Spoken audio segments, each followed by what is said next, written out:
Good. Thank you very much, John, for that invitation, and thank you, everybody, for risking having somebody from London to come and talk to you. I must say that this is a first for me. First time I've spoken in Cardiff, and the first time as well that I've lulled. Normally, I lull people to sleep just before they go to bed because they're evening lectures.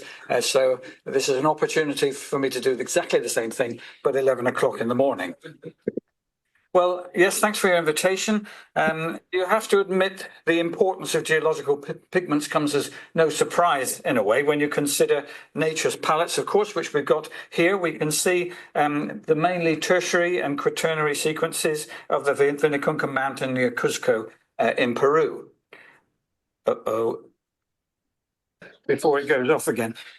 So the rainbow of colours here are due to the different chemical constituents of the different rock types, which range from greenish lights through to the whites, reds, pinks, yellows and browns of various sedimentary rocks. And there are also a series of vari-coloured mineral salts which make up the diapiric salt sequences that we can see in the Gulf of Hormuz in Iran area. But we're going to consider pigments in art, just though before we do that. Iran. Sorry, listeners, could you turn off your audios, please? Mute your audios because you're coming through loud and clear to the whole world. So these colours are due to thermophilic bacteria that are living on geyserite here in Nevada. And here we got agatized wood, again with a rainbow of colours from Arizona Park. And Humahuaca in Argentina has got these fluviatile conglomerates and so on with a whole series of colours in there. Well, I'm rather amazed that I'm here talking about this topic because I'm the very definition of an utter and complete Philistine. Because when it comes to the arts, I'm entirely inept. And at school, I dreaded art lessons and dropped the subject like a hot potato as soon as I was able to. And the very next thing to drop when it came to choices for O-level, history was the next to go. So to be here talking about my two bêtes noires, it seems to be rather unlikely. Well, having overcome my natural antipathy then to both art and history, the next stage in developing this lecture was to consider what to include and what to omit. For example, should I include minerals such as decorative stones, such as this 15th to 16th century mosaic mask of one of the Aztec creator gods, a name that I can't pronounce, where pyrite was used to fashion the eyes and the face was made of alternating bands of lignite and turquoise tesserae? And what about stones used for the purposes of sculpture, such as the famous Italian Carrara marble utilized by Michelangelo in his famous statue of the Pieta in the Vatican? And then there's the enormous diversity of precious and semi-precious stones used to produce the beautiful effects seen in tabletops and panels of pietra dure, hard stones carved into shapes and inlaid into a solid base. And then there's the whole question about the clay mineralogy of pottery, the chromium-based pigments used to produce the famous Chinese blue porcelain, for example.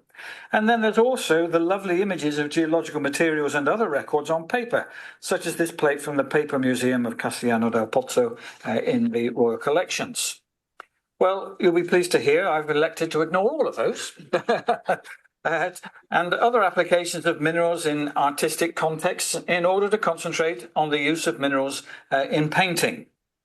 Now, does this image hold any memories for you? It does for me. I seem to get one of these in my stocking most Christmases as a present. And given my hatred of art, I absolutely despised receiving one of those because it would seem to be the waste of a good present. I didn't take to painting at all. And secondly, they always turned into an absolute mess during the first time of using. But there are some similar palettes remaining, surviving, I should say, right the way from Egyptian times. So, perhaps Ryman didn't have the monopoly on these things. But I do remember being fascinated by the names of the individual colours that were on these things and wondering how on earth they came up with such seemingly nonsensical terms as scarlet lake, burnt umber, raw sienna, rose madder, and so on. It seemed like a language that was totally made up. Now, though, I realise there is a logical, although a rather archaic system of nomenclature involved, with older names being preserved as the art evolved. It's a bit like geology, really. I mean, some people do still talk about greywackies, after all. And to put you out of your misery, the lakes were organic pigments, mostly derived from plants, and whose colour fastness was rather poor on exposure to light. They're what's called fugitive colours because they tend to fade easily. Well, next the question arises as to how we know what types of pigment were actually used in painting.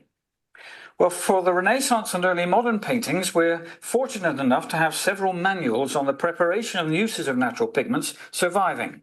The most famous of these is by the late 14th and early 15th century Italian artist Cennino Cennini, who was a student of Giotto. Another clue lies in the survival of contemporary examples of unused pigments. Here, for example, is Van Gogh's palette, complete with paints. And there's also this set of painting equipment, a basalt grinder, a grinding stone, palettes and brushes of various types, all excavated from Thebes and preserved in the British Museum. Now, John kindly indicated that I was doctor, which it sounds like a bad joke as far as most people is concerned. But my interest in the use of geological materials, particularly in medicine, means to say that I came across this drawer of contemporary pigments belonging to the first ever professor of chemistry at Cambridge, a chap called John Francis Vigani, and these are the pigments from the early 18th century, about 1703. And some of them are labelled up. You can see we got the umbers there, umber and burnt umber, red ochre, red orpiment, terre verte, Roman ochre, and so on. So there are actually remains of some of these pigments available for identification and analysis. Well, we've also got conservation of paintings. It's a necessary and ongoing project which benefits from the use of a wide range of imaging and analytical techniques, from straight-through microscopy to the use of polarized light, scanning electron, and a wide range of other microscopies, chemical analysis, and more recently, X-ray diffraction studies, spectroscopy, and gamma-ray emission studies. And a very useful database of pigment types and identifiers is slowly being produced, aiding the identification of the sources of individual colours on many paintings. Perhaps we should also briefly mention the qualitative characters of the colours. So these include lightness, hue, and chroma or saturation of the colour. And then there's the consideration of how the pigment should be applied to the canvas or board. Firstly, a binding medium is needed as a vehicle to apply the pigment and to stick it, the pigment particles at least, in place. And in medieval Renaissance paintings, this was normally egg tempera, which basically is egg yolk. The disadvantage of this material was that it dries very quickly, and so it had to be mixed and used exactly at the time that you needed it. And this also meant that the blending of different pigments together in the same mixture was problematic because it had gone off before you managed to mix the things together. So the use of oils, such as linseed, walnut or poppy oil, permitted easier blending of different pigments and the production of a wider range of tones and opacities, allowing the artist to develop shades and rich colours. And it also gave a more glossy finish. The problem was, though, that drying time was slower and it needed to be modified in some way by different actors, which was in a second. And it would also vary the viscosity of the paint, allowing different textures to be produced. The oil paints could also be stored readily made, adding to their versatility. Now, we said about this problem then, if you're using oils, you've got the problem of controlling drying.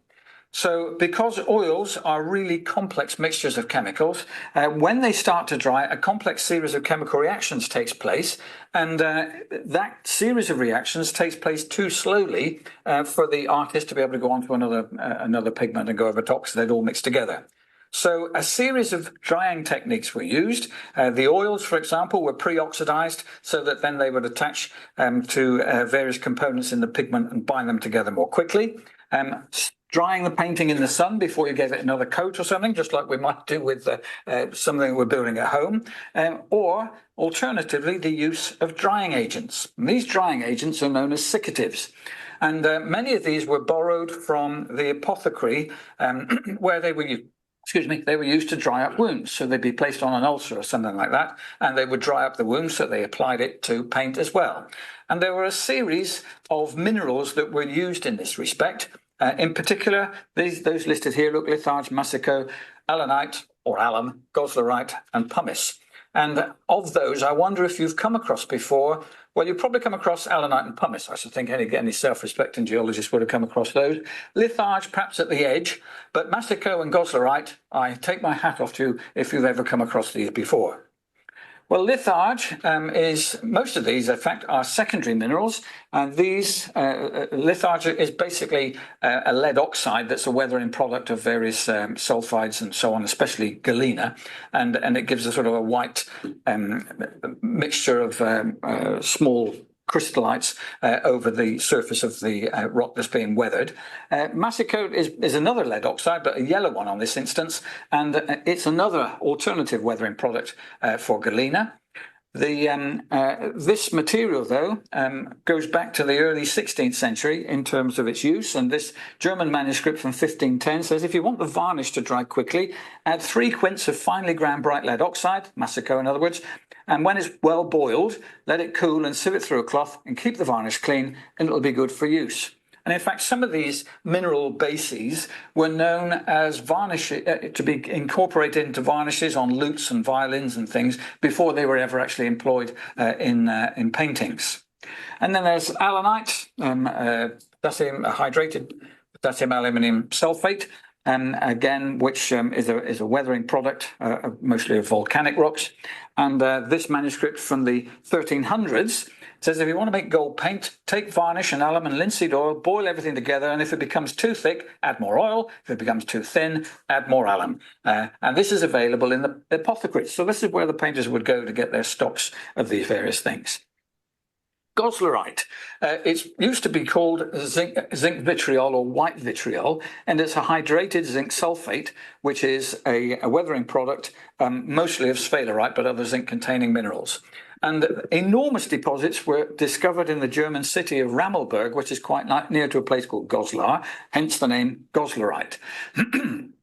And this little town, because the deposits were so thick, effectively supplied the art world with this material for centuries. But subsequently, small pockets of material have been found elsewhere. They had, in the 1550s, they had an output of something like 250 kilograms a year of this material, which for a weathering product, a superficial weathering product, isn't bad going.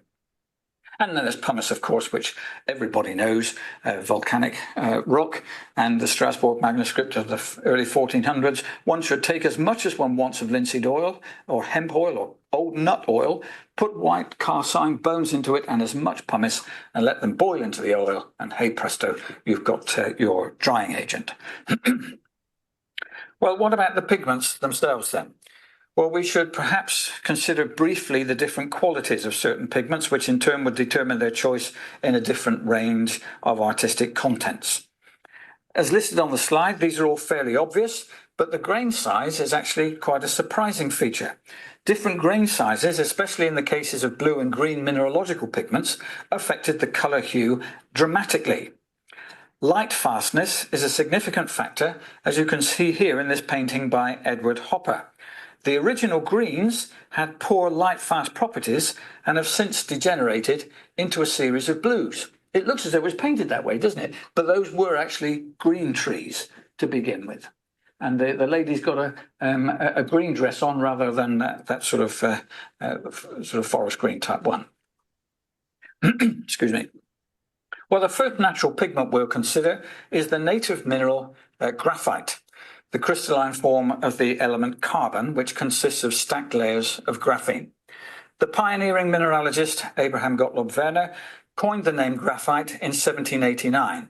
Up to that point, there was an enormous confusion reigning about the identities of minerals referred to generally as lead. All were soft and black, but chemical analysis in the late 1770s indicated that they could be separated into several different types. There was molybdenite, for example, galena, and then what came to be known as graphite. And this mostly occurs in volcanic and metamorphic provinces, usually produced by the reduction of sedimentary carbon, and its black streak is significant for us because that means to say it can be used as a pigment.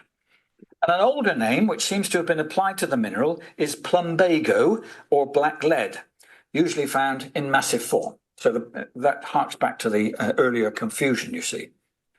Sometime before 1565, and in fact some sources say as early as 1500, an enormous deposit of graphite, locally called wad, was discovered at Seathwaite in Borrowdale, Cumbria, and the locals found it useful for marking their sheep. During the reign of Elizabeth I, Borrowdale graphite was used as a refractory material to line the moulds for cannonballs. This made the cannonballs much more perfectly spherical, which meant to say that there was less friction as they moved through the air so that they could be chucked further and aimed more accurately. And this particular graphite deposit was extremely pure and soft and could easily be cut into sticks. And because of its military importance, of course, this unique mine and its production were strictly controlled by the Crown and, of course, open to taxation. But plumbago drawings are graphite drawings from the 17th and 18th centuries, and there was a group of artists who worked in plumbago almost exclusively and produced remarkable portraits drawn with finely pointed pieces of graphite, usually on vellum. And these works were initially prepared as the basis for later engraving. Eventually, they would be produced as works of art in their own right, and the early miniaturists in particular used this drawing style in particular. Nicholas Hilliard, for example, prepared designs for his jewels and seals and so on using plumbago. Well, the preparation of pigments may have involved a whole series of operations, and the initial phase of this involved pulverization. You can see the chap on the right there is pulverizing the paint ready for the lady to use in her artistry on the left. And there are a series of depictions of artists' workshops, commonly including the presence of a support worker actively grinding the mineral material into a fine powder. And the equipment used in this process was quite simple and changed very little through history. This is an Egyptian grinding slab and grinding stone, and it shows the typical sort of cartouche-shaped stone channel in which the pigment was ground up. And this 17th century German paint maker is using a flat stone, and that was still common throughout the 18th century, as here you can see this. He's taken a break from his grinding and put his arm around his wife. And here, notice we've got a woman on the right-hand side grinding the paint in this particular example for this very prolific paint workshop that's taking place there. Well, mass production of paints during the 19th century is captured here in a painting by Turner. And you can see a horse and donkey mill in the background that was used for grinding large quantities of cheap pigments, such as the ochres, siennas and umbers that we'll come to in a minute, used by decorators and artists. The colour man himself is grinding a quantity of red pigment into oil using a heavy stone called a muller. It took a day and a half to grind a reasonable quantity of materials, and he would then have to put the paint into some sort of receptacle for purchase by artists, and this usually consisted of pig bladders.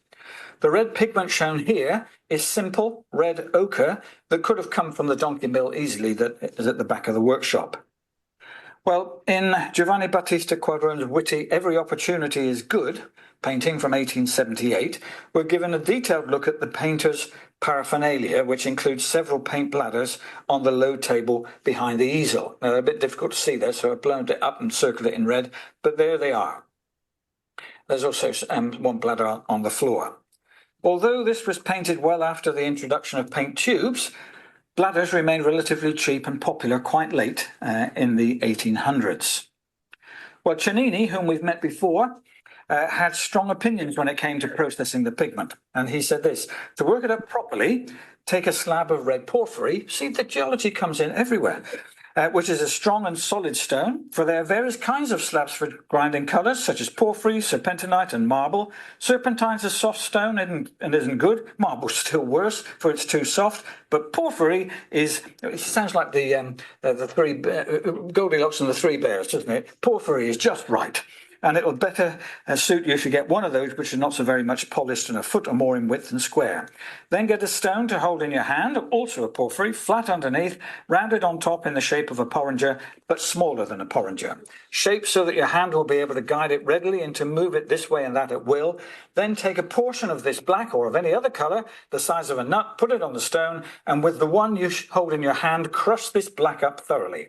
Then take some clear river or fountain or well water, grind the black for a space of half an hour or an hour, or as long as you like, but know that if you were to work it up for a year, it would be so much the blacker and better in colour.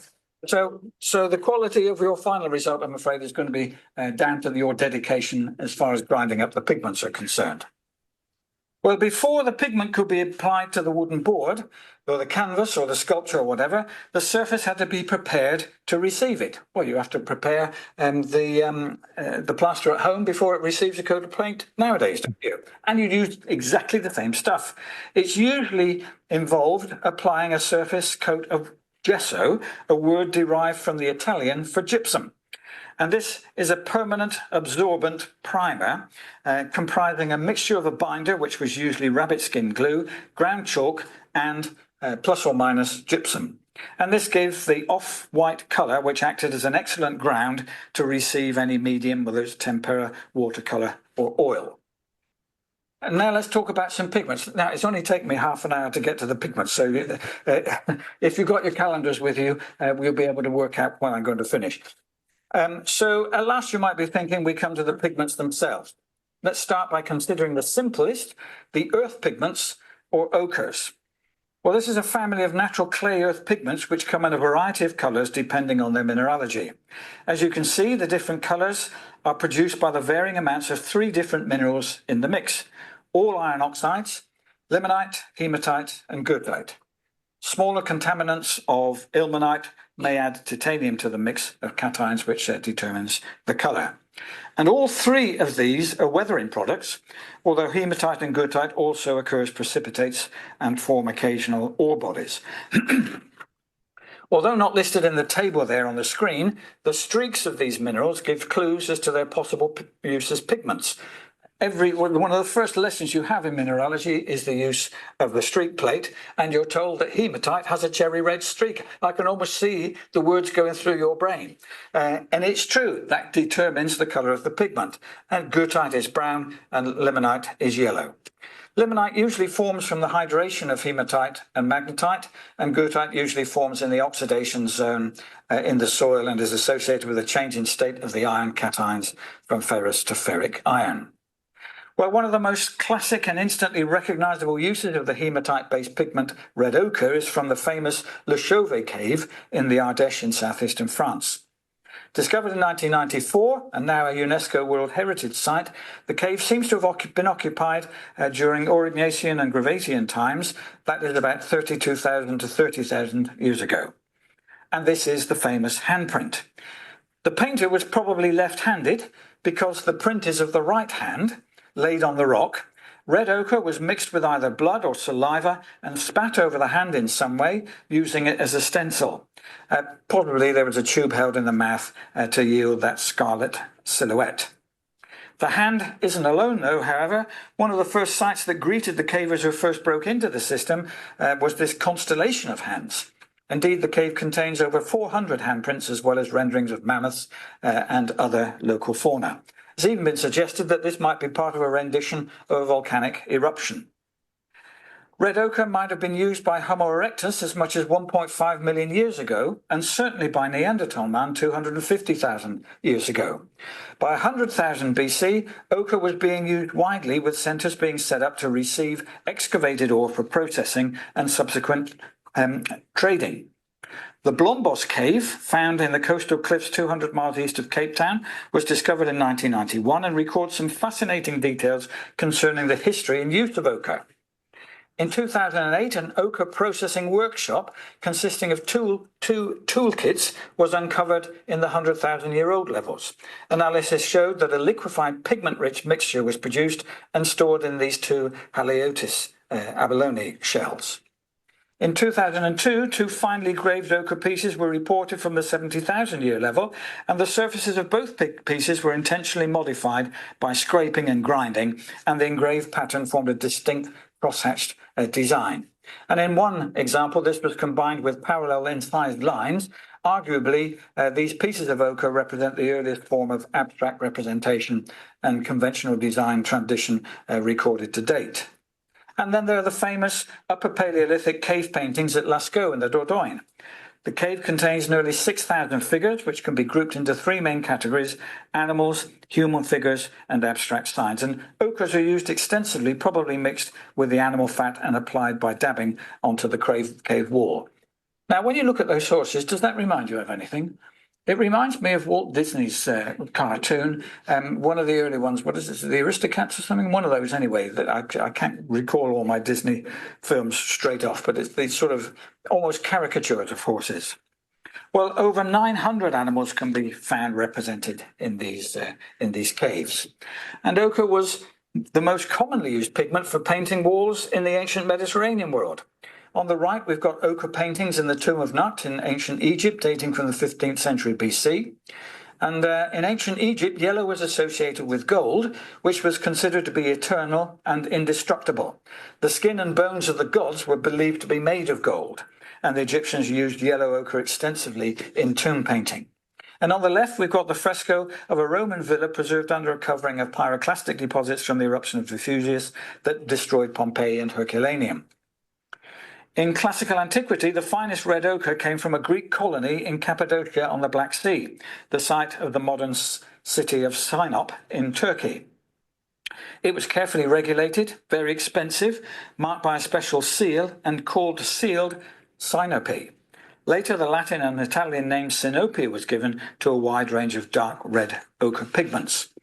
Shaped into sticks with knives, hematite or red ochre chalks were used for drawing, sometimes to give an outline which would later be painted over. Natural red chalks with their rich warm colour were popular from about 1500 to 1900, and such artists as Michelangelo, Rembrandt and Watteau used this medium to produce some of the most coveted drawings in the world today. But by the 18th century, synthetic red oxide pigments were being made in a laboratory setting, and called Mars red. These pigments were found to have all the properties, including durability and permanency, as their natural counterparts, hematite. Perhaps one of the most famous earth pigments, or ochres, was sienna, from the Italian Tierra di Siena, meaning earth of Siena.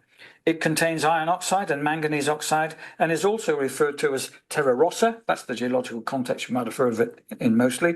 Terra gialla, or yellow earth. In its natural state, it's yellowish brown and is called raw sienna, but when you heat it, it becomes reddish brown and is called burnt sienna. Hence those names from the palette we saw before. Well, in the Middle Ages, the sienna pigments were used by artists such as Buoninsegna and other painters who lived and worked in and around the Republic of Siena. Duccio was painting with earth pigments in the late 13th century until his death in the 14th, and he was hired throughout his life to complete many important works in government and religious buildings around Italy. His extensive use of siennas can be seen in these examples of his work. Renaissance painters continued to use the earth pigments, and in 1299 the commune and people of Florence decided to build a palace that would be worthy of the city's importance and that would be more secure and defensible in times of turbulence. So the Palazzo Vecchio, or Old Town Hall, contains the Hall of the 500, the largest hall in Italy by volume, built in 1496 and later extended by Giorgio Vasari. The walls and the ceilings were covered in frescoes painted by Vasari and his assistants, and these are dominated by the light tones of earth pigments, including a range of ochres and terra rossa. In this self-portrait, Rembrandt uses all the earth pigments to produce an image rich in a series of brown colours, and yellow ochre was a favourite pigment to use in order to reproduce the distinctive yellow that was used to represent cowardice. This cowardly yellow was often used to depict the vestments of Judas Iscariot, of course, who betrayed Christ for 30 pieces of silver, as we've got here. And if you notice there, all the people in that painting have normal-shaped heads, apart from Judas Iscariot, who seems to be hydrocephalus or something on the bottom left-hand side. They've got a very, very elevated cranium. And there's also, well, that was the image of the Last Supper. But here we have Judas betraying Christ with a kiss. Again, yellow ochres being used to depict his cloak. So moving on to the colour green. A number of pigments provided this colour, but only 2 of them have got geological origins. Verdigris being a copper acetate provided by soaking copper in vinegar. Quite a vibrant green, it nonetheless tended to fade easily. Viridian is a blue-green pigment produced by a very secret chemical process involving chromium and not introduced until the mid-19th century. And despite its name, emerald green has got nothing to do with geology. It's just that it's got the same sort of colour as emerald does. Malachite green is probably the most ancient of the green pigments and was used in Egyptian tomb paintings as for the vegetation here, or the boat and various beasts that we've got here. And I'm sure you're all very aware of the mineral malachite. In fact, it might even hold pride of place in your mineral cabinet at home. It's a hydrated copper carbonate, often found together with azurite and chrysocolla, primarily as a supergene enrichment and oxidation deposit from primary copper and sulfur-rich ore bodies. Historically important sources of the mineral include the Carpathian Mountains, the Isthmus of Suez, and Sinai as early as 4000 BC. And here we've got an image from Georgius Agricola describing the mining of malachite in the Carpathians and Harz Mountains in his famous mining manual, De Re Metallica, 1546.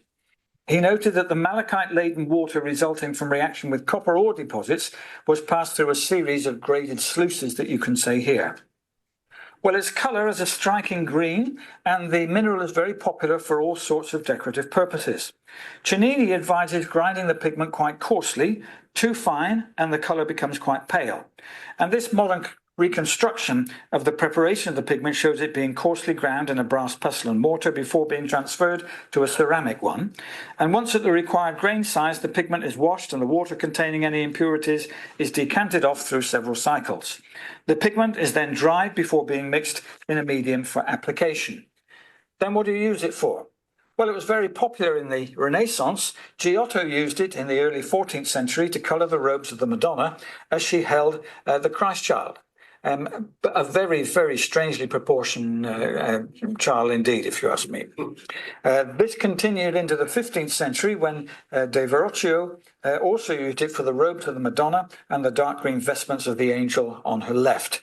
The colours darkened due to the discoloration of that egg-based binder that we were talking about before. And this example shows its use by Raphael in the early 16th century. Commissioned by Pope Julius II in 1512, this portrays the Madonna holding the baby Christ, fortunately a much better rendition, standing on the clouds and flanked by St. Sixtus and St. Barbara. Interesting for us because she's the patron saint of miners. And 2 distinctive winged cherub-like putti rest on their elbows beneath her feet. The heavenly association of malachite is retained in the sashes or the curtains, which are pulled aside to reveal this heavenly scene, and the coloured sash around St. Barbara, of course. Well, as we saw in the introductory slide, malachite's not the only green mineral pigment. Terre verte, or green earth, is derived from 2 clay minerals. I beg your pardon, that's an extra one I put in as some more malachite. You're probably least likely to have come across this one, which is celadonite, a complex microgroup phyllosilicate, usually found as dull clay-like aggregates as vertical infillings and linings in altered basaltic lavas. The second mineral is a bit more familiar, glauconite, of upper and lower greensand fame, which also belongs to the microgroup. Exclusively marine in origin, is found in sedimentary contexts with low oxygen concentrations. The minerals occur in abundance near Verona in Italy. In fact, it was sometimes referred to as Verona green for that reason, and also on the Mediterranean island of Cyprus. And so they were used extensively by Roman artists in classical times. So you can see here that it was used extensively in these frescoes from the house of Livia. And a little later, green earths were still being used in the substantial frescoes such as these at Chapelle des Moines in France, which date from the 1100s. Green is one of the limited range of colours used in these depictions of the martyrdom of saints. Although a useful colour, the green earths lack the intensity of most other greens, but were in general use during the Middle Ages and the Renaissance. Although the richness of the green robes in Spinello Artino's Virgin Enthroned with Angels from about 1380 relies on malachite green, the painting layer includes green earths as well. They've also been found in Friedrich Herrling's extensive multi-panelled altarpiece of the Church of St. Jakob in Rothenburg.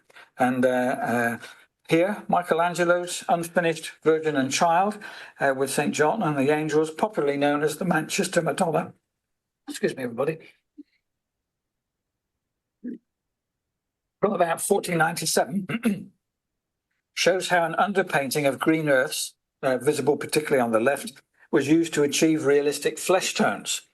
Later painters came to prefer verdigris for this, but green earths appeared to have worked particularly well in egg tempera. The problem is, you see, that to get a flesh colouring, you need something to help bring out the flesh colour of the final coat that you put on the surface. So underpainting by green neutralised the effects of the pinks and the reds. Otherwise, the person would look as though they'd been terribly sunburned. So to neutralise the pink, painters painted a layer of green earth under the pink. And the red pigments layers often faded away, leaving a greenish colour. So you can see in this altarpiece from 1311, the extremely bilious Virgin Mary and Gabriel have both got rather jaundiced appearance, look about them because of that fading.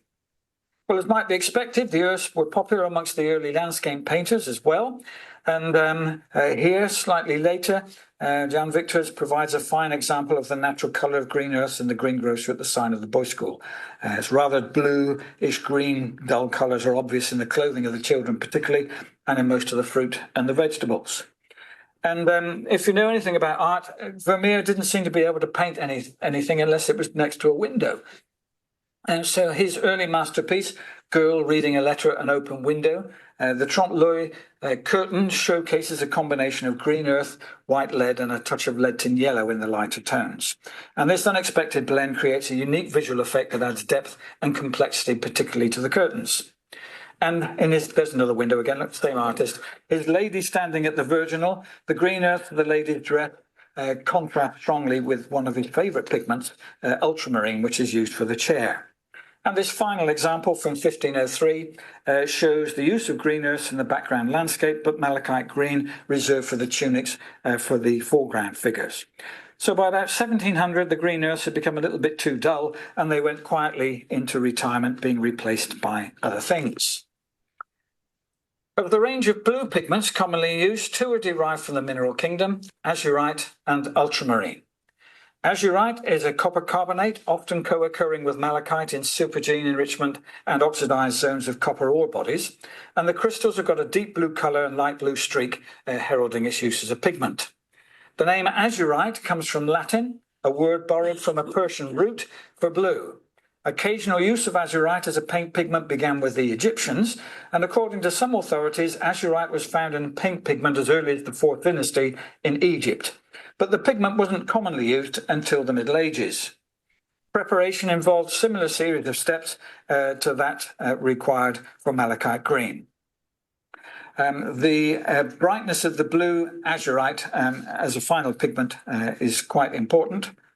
You can see here that it's used in the Madonna's pigment, Madonna's cloak again, but as before, it's darkened to black as the egg tempera has gone off. And this important early altarpiece by Raphael was painted for the small Franciscan convent of St. Antonio in Perugia and hung in part of the church reserved for the nuns. Raphael often used azurite in his work, and the azurite blue of the Virgin's mantle again has darkened due to its degradation. And it's especially visible, that degradation, in this incomplete study by Michelangelo. Well, oil paint dominated European art, and azurite continued to be used, especially since it was much less expensive than ultramarine. In Northern European painting, it was often used in underlayers of paintings to strengthen the weak tinting strength of ultramarine. So here it is used in a background colour in Holbein's Lady with a Squirrel and a Starling. And here Albrecht Dürer's Christ taking leave of his mother, again painted in oil, and is remarkable in that all the blues, the robes and the sky, use natural azurite as their pigment. And to show you my degree of Philistinism, I really think he's painting aliens there, because each one of them is at least 9 feet tall, and it's tremendously elongated. Well, this altarpiece by the master of St. Bartholomeus shows St. Peter holding the keys of the kingdom and St. Dorothy. And it's an example where 2 grades of azurite have been used. The finer the grain size, the lighter the colour. So the sleeves of his cloak are painted in highly pulverised azurite, whereas the coarser grained, highest quality azurite is reserved for the deeper blue of the remainder of the cloak. But the superior pigment, called ultramarine, is based on the lazurite component of the thermally metamorphic rock lapis lazuli. And the name ultramarines literally means beyond the sea. And for all intents and purposes, the only viable source of lazurite in ancient times was from the Kokcha Valley in the Badakhshan province of Afghanistan. And the mineral has this distinctive hue, of course, and it was very hard won, being mined from horizontal adits driven into the sheer valley sides. Now, to give you an idea of scale here, you can just see the people at the bottom left-hand corner, and you can see the outcrop in this enormous anticline with a series of adits plunging into the mountainside on either side. Once you've got it, the material is then carried out of the region, then, as today, to distribution centres on the back of these poor miners. It was a toxic material, so you had to carefully process it in order to concentrate the blue colour and to remove the impurities posed by the other minerals in the rock, that's mostly pyrite and calcite. It was crushed in water, allowed to dry, and then mixed with mastic, hot Venice turpentine, beeswax, and linseed oil. And the mixture was then carefully kneaded into lumps before being immersed in lye or water for 3 days. And then separation of the gangue material from the lazurite depended on the hydrophilic and lipophilic properties of the different minerals. After being allowed to settle, the impurities were then removed in a series of washing and drying cycles. Ultramarine was a favourite colour of Cennini's, and he wrote that ultramarine blue is a colour illustrious, beautiful, the most perfect, beyond all other colours. One could not say anything about it or do anything with it that its quality would not surpass. Well, one of the oldest concentrations of lapis paintings is in the Kitzel Caves, 80 kilometres or so from the Silk Road trading town of Kucha in China's Xinjiang province. Beginning as early as the 3rd century, upward of 5,000 Buddhist monks occupied 1,000 caves there and painted the walls with depictions of various parables called the Jakarta tales, which trace the life of the Buddha. In medieval times, ultramarine was used extensively in illuminated manuscripts from the bestiary books and books of hours traditions, often being used for sumptuous clothing, providing a lovely contrast against the gold leaf commonly used beside it. And here it's been used as a background for this extensive version of Roger of Salerno's manuscript on surgery. And I particularly love the image at the middle, at the top right. It's got 2 hours poking out of its chest. Oh dear, is the sort of response that we've got there. As mentioned earlier, azurite was often used as a basic ground, giving blue coverage, so that could then be enhanced with surface layers of ultramarine. So we got here, for example, that expensive ultramarine being overpainted on the top to show the robes of the angels and the Madonna here. Titian was ideally positioned in Florence to have access to newly imported lapis from Afghanistan. Each leg of the onward journey incurred more expense as it made its onward progress. And here Titian was able to afford using it in the sky, which would normally have been painted in azurite, as well as in the draperies of the principal figures. And I'm sure you recognise this one, one of the few Vermeer pictures without a window next to it, although I'm sure, notice that the light's coming from the left, so the window's probably just off to the side. Although it was more expensive and rather more scarce in Northern European countries, it was nevertheless used to good effect, and particularly here in his famous girl with a pearl earring. And going back to the real window world, we've got this one again, lady standing at a virginal and reminding you of the cushions on the chair. So the Blessed Virgin Mary, this has just recently been conserved, this painting, and you can see how vibrant the blues are from this National Gallery portrait. Now we come to the red pigments. We are getting towards the end, I do promise you. And once again, two minerals are in evidence as mineralogical ones. One's a red ochre, as you saw earlier. The other is vermilion. And notice also the pigment red rose madder, which I mentioned before, which has got a botanical origin. Well, vermilion is based on mercury sulfide, the mineral cinnabar. Originating mainly in hydrothermal veins, it's got a distinctive colouring and is the main commercial source of mercury. It's a dense, opaque pigment with a clear, brilliant hue, and it was originally made by grinding a powder of cinnabar, which, like most mercury compounds, is toxic. It's not one specific hue, because the sulfides make a range of warm hues from bright orange red to a rather reddish purple that resembles fresh duck liver. Differences in hue are caused by the grain sizes. Larger crystals produce a duller and less orange hue.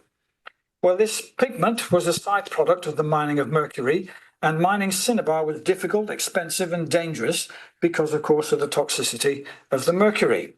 And the early use of the pigment seems to be at the Neolithic settlement of Catalhoyuk in Turkey, and here it was used to paint various human and animal figures on the walls of various buildings, and to represent the eruption, probably the earliest picture of such, of a nearby volcano, Hapandag, which, on the basis of the dates obtained from pumice deposits locally, erupted about 9,000 years ago.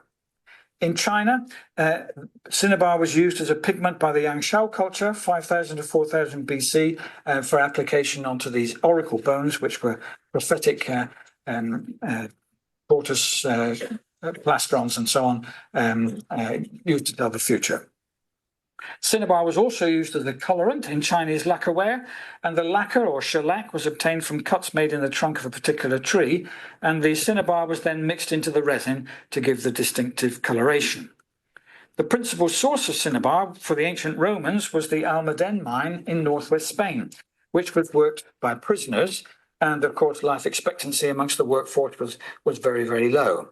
Here we've got cinnabar being used to paint the walls of some of the most luxurious villas, including the Villa of the Mysteries in Pompeii. Probably the most dramatic example of vermilion use, though, is in the Americas, at the so-called Tomb of the Red Queen, located in Temple 13 in the ruins of the Mayan city of Palenque in Mexico. There we are, internal view of the temple, and we can see the burial pit for the Red Queen, and there's the Red Queen herself, completely covered in cinnabar dust. I thought you might be interested just to see this as well. This is a funerary mask with jadeite and malachite for the greens and limestone and obsidian for the contrasting black and white in the eyes. Well, vermilion was also used in medieval Europe to decorate the initials, such as in this Rosslyn missal held in Edinburgh. It was used to good effect in illuminated manuscripts, as in the vestments of the characters here. And like azurite, malachite, and ultramarine, the intensity of the colour suited it for the use of the portrayal of the robes of the Virgin Mary, as here, and in this instance here. And this final example is a picture by Rembrandt in which the red of the vermilion base to the Jewish bride's dress is enhanced by a cochineal glaze. Cochineal came from a scale insect that infests the prickly pear cactus. Well, the next pigment in our journey is orange. One of the main sources was saffron, but the two mineralogical ones are orpiment and realjar. They have almost identical chemical formula, but the subtle difference between them is sufficient to give rise to slightly different colourings. Orpiment's orange, realjar inclines more to red. Indeed, the ancient name for orpiment is aure pigmentum, which refers to the gold-like appearance of the pigment. It's a common mineral at hydrothermal veins associated with volcanic provinces, and the Romans collected most of their supplies from Campi de Flegrei around Vesuvius. In ancient Egypt, orpiment was used as a starting material to prepare various arsenic compounds used to destroy insects and so on, but also in order to decorate images of Nefertiti in particular, as we've got here. Although not as widespread as orpiment, realjar, despite its toxicity, was the only orange pigment until chrome yellows and orange were produced at the beginning of the 19th century.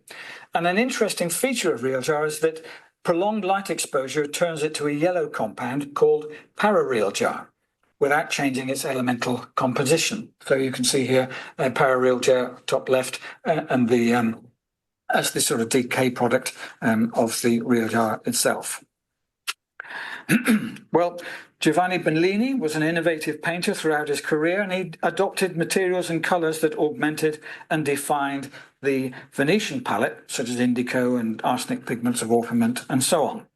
And these pigments, including orpiment, became particularly popular, and here he used it to good effect. Bellini did in the Feast of Gods to give the orange colour of the robes there. And in this case, in these Venetian paintings where bright yellow was required, orpiment again was the mineral of choice. And lastly, I think it is this one, we can see orpiment and real jar together in these lighter areas on the shepherd's cloak there. Oh, one more. Here in the money tribute from Titian is given the sort of light yellow colours there.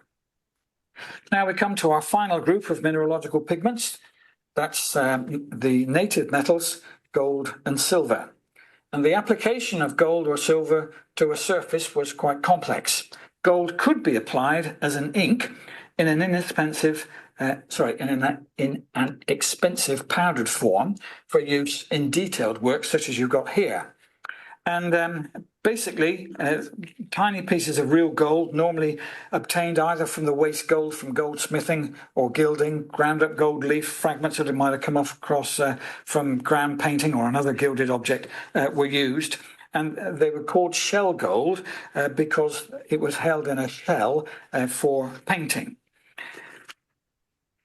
And whoops, here we go. The use of this shell gold for painting is called chrysography, and it enabled you to be able to produce letters, for example, like we've got here in this manuscript from the British Library. Here we've got a gold beater's workshop. The gold leaf was beat unbelievably fine, down to about 10 microns thick, and its application to a surface was extremely complex. It could be floated on water and then the water evacuated so it stuck. It could be painted on by a brush and so on. And uses of this gold like this are evident in some of these manuscripts. Here it's used shell silver, the same principle, broken up pieces of silver suspended, painted on again, used to highlight the cloud in this book of hours that we've got here. And in here, we've got a gold ground introduced. This is a style of image where almost all of the background is a solid gold colour and then painted on top of it. And there are a number of different methods for applying the gold, all very complicated. But then what you could do is you could burnish it by rubbing a dog's tooth over the surface. And you could also tool it. As you can see, we've got these various decorations in the gold in the background. The technique was used in lots of cultures, of course, including this 16th century Japanese screen, where the gold background is completed with gold leaf squares. So we've seen a lot of mineralogical pigments, a whole range of them, plus some that I've not included there. And we've got chalk providing the ground to which other pigments could be pasted, earth tones provided by a range of ochres, limonite, hematite, goethite. The rather more intense colours of copper carbonates like malachite and azurite might be accompanied by the greens and blues of glauconite, celadonite and lazurite. Cinnabar, orpiment and real jar provide a series of reds and orange, while the native metals lend an air of high status. Now here's the point where we see if you've been listening. I was a school teacher for most of my life. I can survive missiles coming at me and all sorts of other things. So what do we reckon? Can you identify any of the mineralogical pigments in this image? Malachite, yes, we've got a malachite green. What about the red colour? Yes, it's probably vermilion, absolutely right. And the blue of the sky? Azurite's more likely than ultramarine. Well done. Well, good girl. How about on this one? I haven't put it on the label. So what we likely to have there? This is a Stone Age one now. Ochres, that's right. Yes, brilliant. Okay, well done, everybody. Thank you very much.